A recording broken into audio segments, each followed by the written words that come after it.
Thursday. Happy Thursday.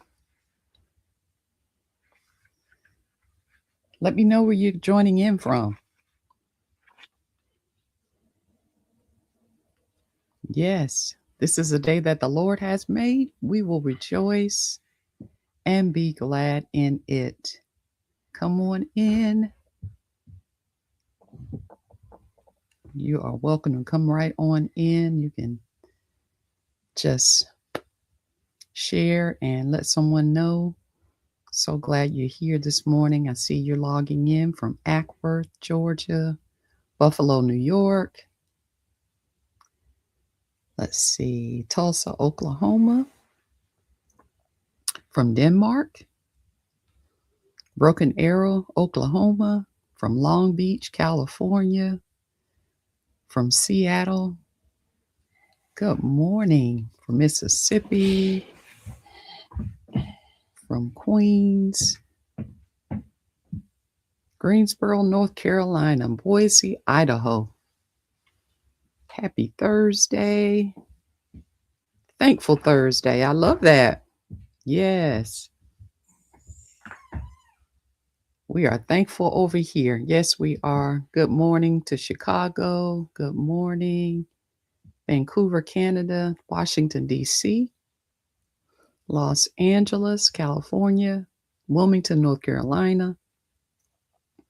Oh, what a blessing to be able to connect and to use this technology to experience the community that is here this morning. We're so grateful for you guys. Thankful Thursday. Some of you have been just a part of this ever since 2020. So thankful for you. Good morning. Ellsworth, Maine. I see some logging on from High Point, North Carolina, Conyers, Georgia, Fayetteville, Georgia, Stone Mountain, Georgia, South Africa. Looking forward to coming there in a few months. We have, let's see, more from South Africa. Wonderful. Jonesboro, Georgia. Let us know where you're logging in from. Clermont, Florida. Richmond, Virginia. Minneapolis, Minnesota. Cape Town, South Africa. Fort Worth, Texas. Rayford, North Carolina. New York City, New York. Durban, South Africa. Johannesburg. Nebraska, St. Louis. Denver. Carrollton, Georgia. Port St. Lucie, Florida. Bremerton, Washington. Tampa. Yonkers, New York. London. Bronx. Look at there. This is a Thankful Thursday in Albany, in Marietta. Let's see, California. Wow.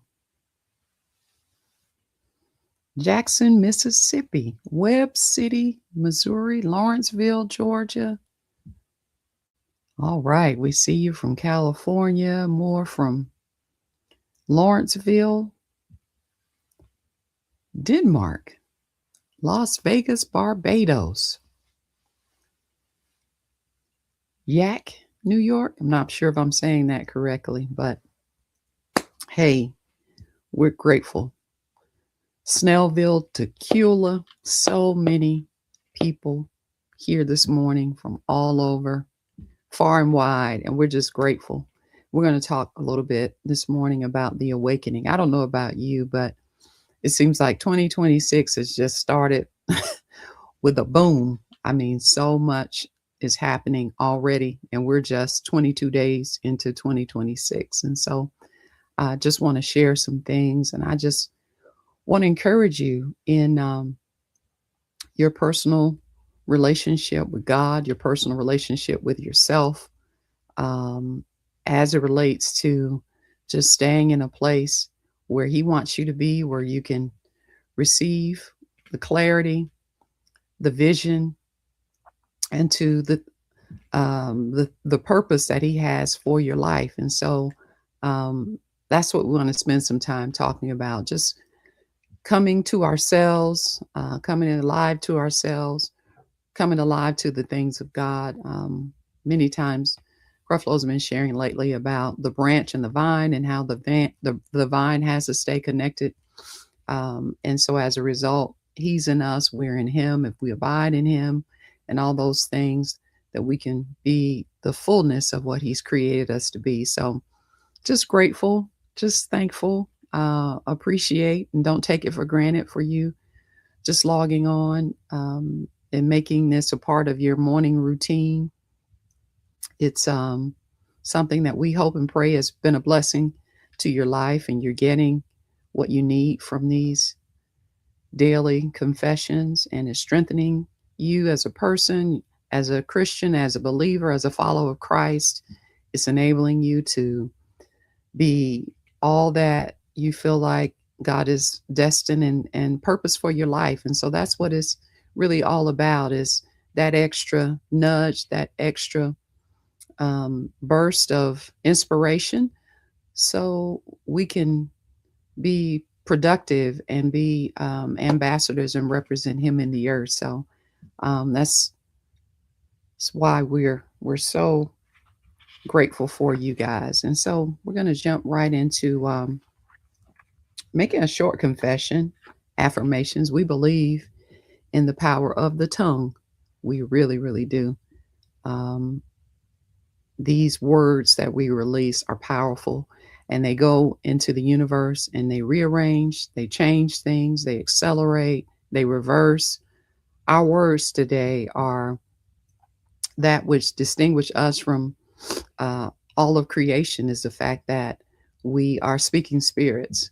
And as a result of us speaking and releasing the life of God out of our tongues, that we're able to cause things to become in alignment with the plan of God and the purpose of God. And so every day and each time that we come together, that's why we have corporate prayer. That's why we make declarations. It's because we believe in the power of the spoken word. So you can say this: I am everything that God says I am, not what my past says I am, not what other people say I am, but what God says I am. I accept it right now. I rest in it right now. And I declare that all is well with me. I am loved. I am forgiven. I am righteous. I am one in Christ. I am complete in Christ. I am seated with Christ. I am the mirrored image of God. I am highly favored by God. I am blessed by God. I declare that as He is, so am I in this world. I am redeemed. I have wisdom now. I am sanctified now. And I am holy now. He loves me. You have to tell yourself, He loves me with an everlasting, unending, unconditional love.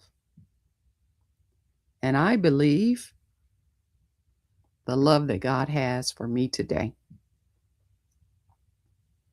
So I encourage you to rest in that, rest in the fact that you are healed, whole, prosperous, generous, talented, equipped, competent, confident, everything that He's called you to be.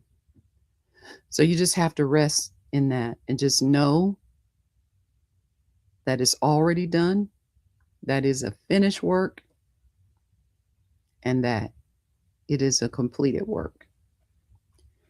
And so today, again, we want to thank you for being with us, part of the Grace Gang, and just pursuing a close and intimate relationship with God. And so I want to spend some time talking about coming to ourselves, which I call is an awakening.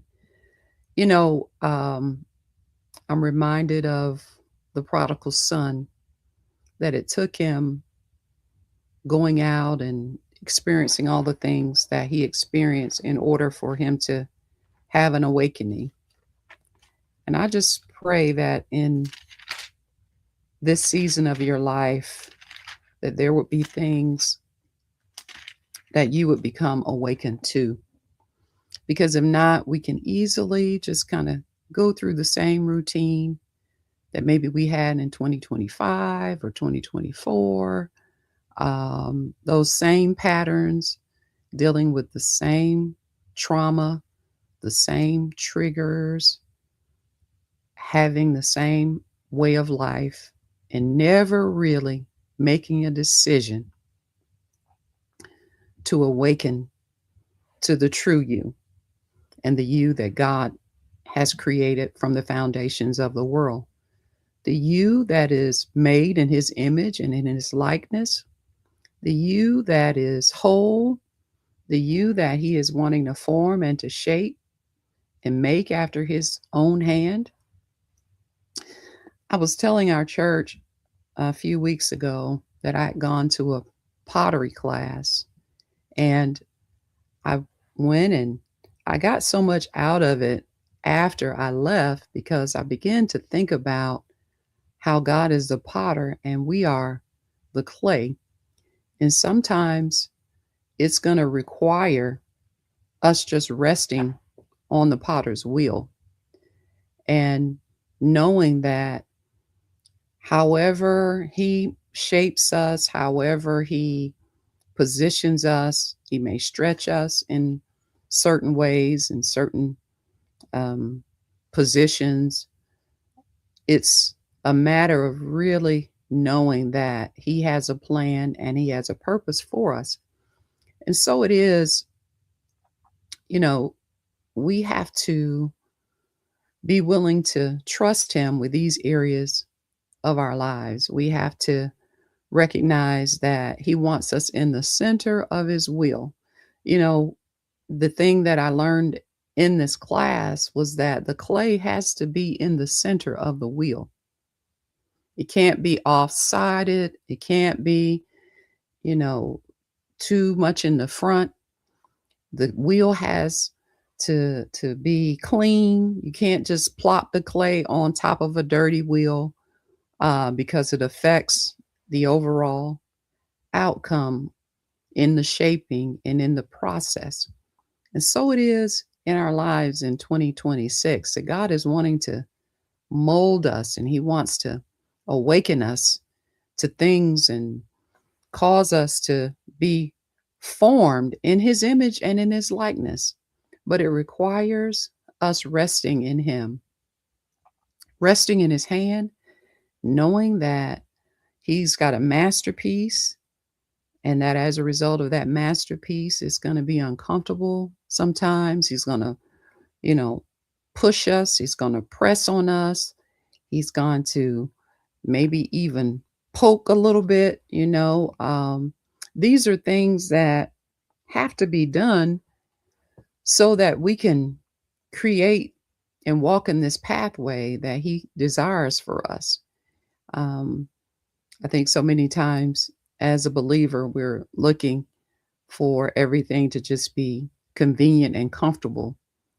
And, you know, there are so many things that are going to come by us going through tests and trials and tribulations and being able to come out on the other side and say, wow, I went through that. And as a result of going through that, I have a new understanding that I never thought that I would have.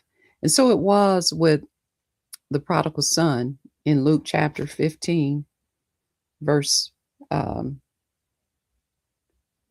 I think it's chapter 15, verse 11.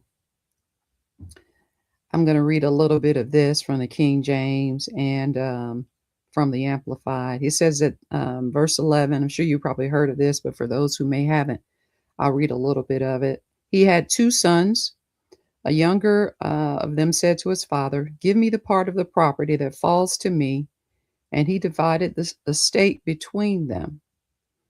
And not many days after that, the younger son gathered up all that he had and journeyed into a distant country, and there he wasted his fortune in reckless and loose from restraint living. I'm reading from the Amplified. So the younger son got all his belongings. He said, "You know what? I had enough of this. I want to go. I want to go out. Give me my belongings, whatever I have, my estate." Obviously, he had resources, he had materials, he had possessions. He told his father, "Give me all my stuff." And he gathered it up and he went to a distant country and wasted, Bible says in verse 13, his fortune in reckless and loose from restraint living. So I mean, he was out there doing whatever he wanted to do, however whenever he wanted to do it, however he wanted to do it. I'm telling you, we can relate to that. I know I can, and many of you as well before you came into the things of God, and maybe some of you even in this state that you're in now, just kind of at a place where you just want to do the most that you can in the time that you have to do it. And then it says in verse 14, and when he had spent all that he had a mighty famine come upon him, and he began to fall behind and be in want. So he went and glued himself upon one of the citizens of that country who went into the fields to feed the hogs. And he would gladly have fed on him and filled his belly with the pods that the hogs were eating, but they could not satisfy his hunger, and nobody gave him anything better. So, he had all that he needed when he was with his father. He had all that he could want, um, just an estate, pretty much everything at his disposal, people at his disposal, probably could purchase or ask for whatever he didn't have, but yet he decided that he wanted to go waste it all and decide to um, do what he wanted to do.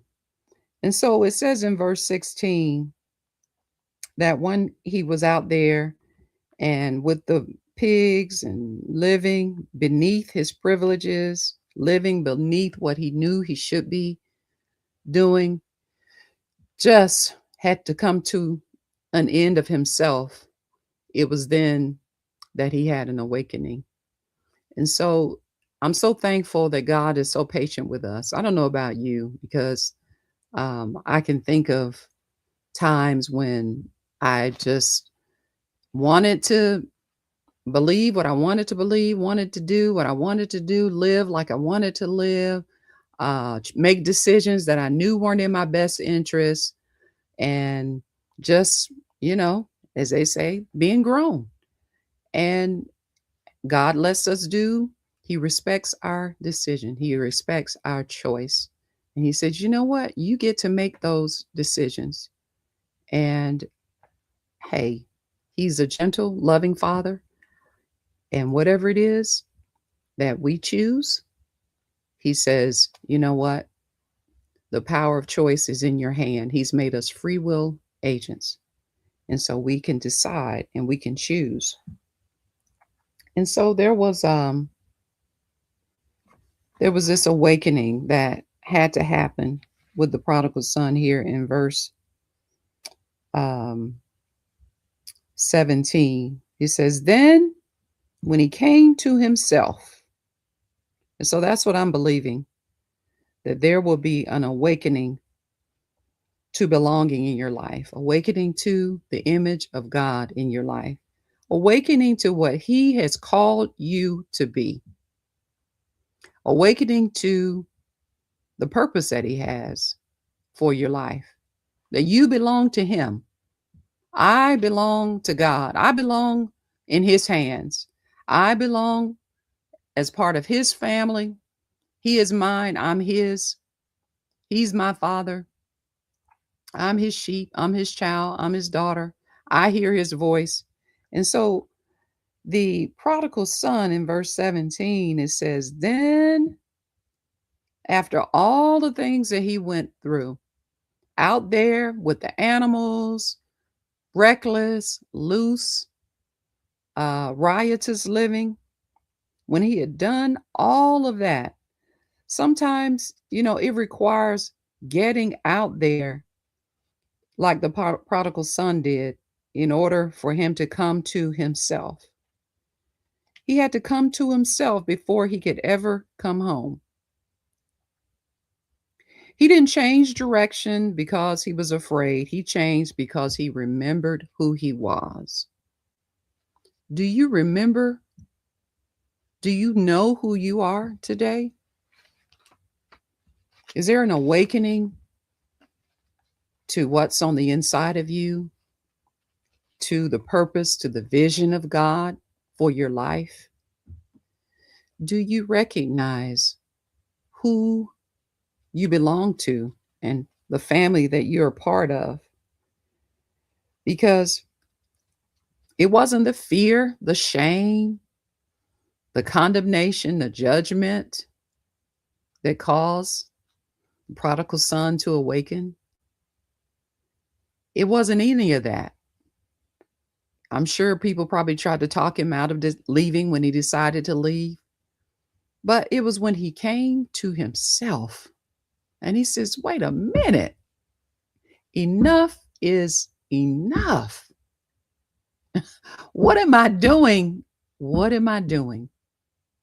Why am I thinking that this is okay? So he changed because he remembered who he was. So awakening begins with awareness, not self condemnation. Awakening begins with self awareness, not self condemnation. And so he says here in verse 17, then when he came to himself, he said, how many servants of my father have enough food, and even food to spare? But I am perishing, dying here of hunger, dying here of hunger. And so, he understood that I'm starving, I'm out here dying, malnutrition, living like a pauper. And the people who are with my father and living under his roof have more than me. And so you have to ask yourself today, how long am I going to put up with the trauma in my life and allow it to govern my life? How long am I going to allow fear, worry, disappointment, discouragement? How long am I going to allow all these things to live in me and govern the decisions that I make? Because it will stay there as long as we tolerate it and as long as we think that it's okay. But once the light bulb comes on and we come alive to wait a minute, hey, I'm a child of God. I belong to Him. I'm made in His image, I'm made in His likeness. He wants to do me good. I'm the redeemed. I am provided for. I have everything that I need. I'm in His hand. I'm His masterpiece. I may not be exactly where I want to be, but I know I'm on the path. I'm going somewhere. Then you can trust and stay on the potter's wheel and just continue to allow Him patiently to shape you and to conform you and make you into what He's destined your life to be. And so there's an awakening today that is available for you, an awakening to the image of God and to the fact that you belong to Him. This is time to awaken to the belonging that comes from being in relationship with the Almighty God and knowing without any shadow of a doubt that I know where I belong. I know where my peace is. I know where my rest is. I know what I'm supposed to be doing. I found my family. I found my connection. I found my community, and I'm aware of it. And so don't let anything, because the enemy's going to try to cause you to believe lies. That's what he does. Ephesians 6:11 talks about all the strategies, the wiles of the enemy, that he wants you to believe the lies, that you don't belong. They don't love you. God doesn't love you. There is no purpose for your life. There's no plan for your life. And as a result, you should go out and just be reckless and live riotously in rebellion and all those things. But I want you to remind yourself today of who you are and to know without any shadow of a doubt and confident of that purpose and that plan for your life. And then as a result, there'll be things that'll come as a result of your alignment with Him. And you know what? That's what it's all about. And so I pray that today you were encouraged and that you have some inspiration and information. And go back and read Luke chapter 15. Read that chapter and look at your own life and ask the Lord to help you to become awakened and aware to things that maybe have been lying dormant in your life. We love you so very, very much and so grateful. Don't take you for being a part of this community for granted. Continue to log on tomorrow, every day. And I just believe that the best is yet to come. We want to remind you of upcoming important events that are taking place. March, we're so excited about our women's gathering. It's March the 19th and the 20th. You can scan the QR code to register, or you can text Radical to 51555. Come on, ladies. I know many of you have logged on from Jonesboro, Snellville, and Atlanta, Fayetteville, all over within driving distance. Join us. I believe this is going to be a wonderful time of worship, awakening to our purpose as women, awakening to the love of God, to the power of God, to who we are, no longer wearing the cape, trying to be, something, numbing ourselves to situations and circumstances and to our emotions, but just trusting that the things that He has will take place. And so we have wonderful speakers, Octavia Roberts, Crystalline McNair, Alyssa Morrell, Sade Orr. Creflo and I are going to be there. Worshiping with Kiera Shear Kelly, as well as Jordan G. Welch. And so you can go out to my website, taffydollar.org, and get more information in order to register and get all the details of what's at what time. So thank you. And we love you so much. Enjoy your day. Have a great evening. And we look forward to seeing you again. God bless.